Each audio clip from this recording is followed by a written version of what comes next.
Hello বন্ধুরা, welcome to our channel Sangeeta Nath recipe and blog. আশা করি আপনারা সকলে ভালো আছেন, আমরাও ভালো আছি।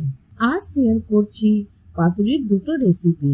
পাতুরি খেতে তো দারুণ লাগে, কিন্তু বানানোর কথা ভাবলে সবাই যেন এক পা পিছিয়ে পড়ে। তবে বন্ধুরা, আমি আজ খুব সহজ পদ্ধতিতে পাতুরি বানাতে শেখাবো। তাহলে চলুন বন্ধুরা, বানিয়ে নিই আজকের রেসিপি। কড়াইতে অল্প জল গরম করে নিলাম আর একে একে করে দিয়ে দিলাম লাউ পাতা। বন্ধুরা, লাউ পাতাগুলো বিড অনুসারে দেবেন, আর পাতাগুলো যেন ফুল না হয়ে যায়।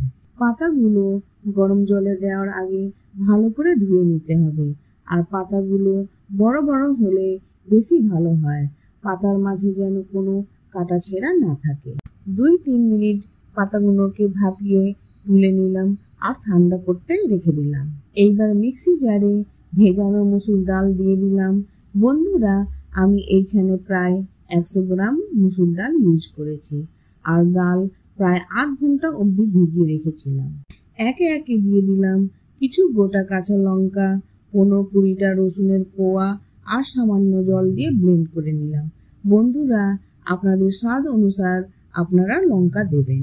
পেস্টে স্বাদ অনুসার লবণ, 1 চামচ পোস্ত, 1/2 চামচ কালো জিরে, ছোট চামচের 1 চামচ গোলমরিচ গুঁড়ো, সামান্য হলুদ আর চিংড়ি মাছ দিয়ে দিলাম। বন্ধুরা, আমি এইখানে 250 চিংড়ি ইউজ করেছি। চিংড়িগুলো পেস্টে দেওয়ার আগে ভালো করে খোসা ছাড়িয়ে আর পরিষ্কার করে নেবেন। ভালো করে মেখে নেওয়ার পর 2টো মাঝারি সাইজের পেঁয়াজ চপ করে দিলাম। অল্প ধনে পাতা কুচি দিয়ে আবার ভালো করে মেখে নিলাম। অনেকের আবার চিংড়ি খেলে পেটের সমস্যা হয়। চিংড়ির খোসা ছাড়িয়ে দিলে অনেক সময় পেটের সমস্যা থেকে রেহাই পাওয়া যায়। তবে অনেকের আবার চিংড়ি খেলে অ্যালার্জিও হয়। সেই ক্ষেত্রে আপনারা চিংড়ি মাছ স্কিপও করতে পারেন। মাখা হয়ে গেলে প্লেটে এইবার একটা সিদ্ধ লাউ পাতা সাজিয়ে নিলাম। লাউ পাতার উপরে মসুর ডালের পেস্ট ফোল্ড করে লাগিয়ে নিলাম। বন্ধুরা, পাতাগুলো রুম টেম্পারেচারে ঠান্ডা করে নেবেন। গরম থাকাকালীন পাতা ছিঁড়ে যাওয়ার ভয় থাকে, আর তাছাড়া হাতে গরম লাগতে পারে। বন্ধুরা, আপনারাও ভিডিও অনুযায়ী লাউ পাতার উপরে পেস্টটা লাগিয়ে নেবেন। সাধারণত কলা পাতা দিয়ে পাতুরি তৈরি করা হয়, কিন্তু এখানে আমি লাউ পাতা ব্যবহার করছি। একবার আপনারাও লাউ পাতা দিয়ে ট্রাই করে দেখুন, এটা খুবই সুস্বাদু। আমাদের বাড়িতে লাউ পাতা সকলের খুবই পছন্দের, তাই আমার প্রায় লাউ পাতা দিয়ে রান্না করতে হয়।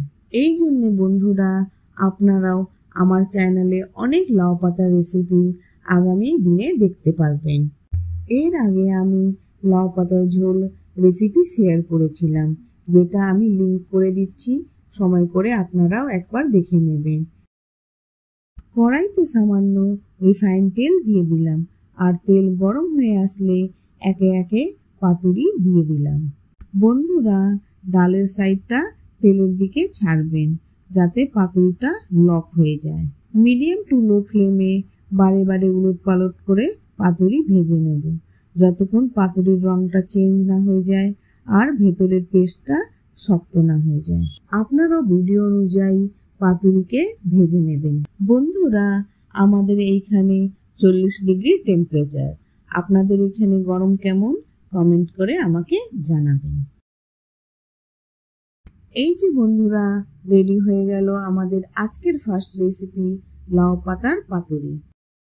এক্সট্রা মসুর ডাল বেঁচে গেল বলে বানিয়ে ফেললাম আজকের সেকেন্ড রেসিপি, মসুর ডালের পাতুরি। বেঁচে যাওয়া এক্সট্রা মসুর ডালের পেস্টে একটু বেশি করে কাঁচা সরষে তেল দিয়ে দিলাম। পাতুরিতে সরষে তেল বেশি দিলে স্বাদ ফুটে ওঠে। এইবার ভালো করে মিক্স করে নিলাম।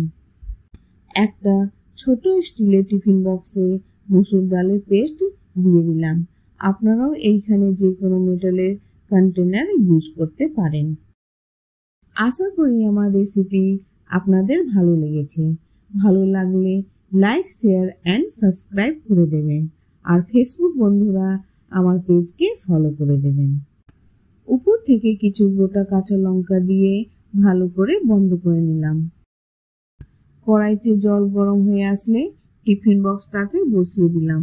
বন্ধুরা, এই রেসিপি ঢেকে রান্না করতে হবে। মসুর ডালটা সিদ্ধ হবে স্টিমে।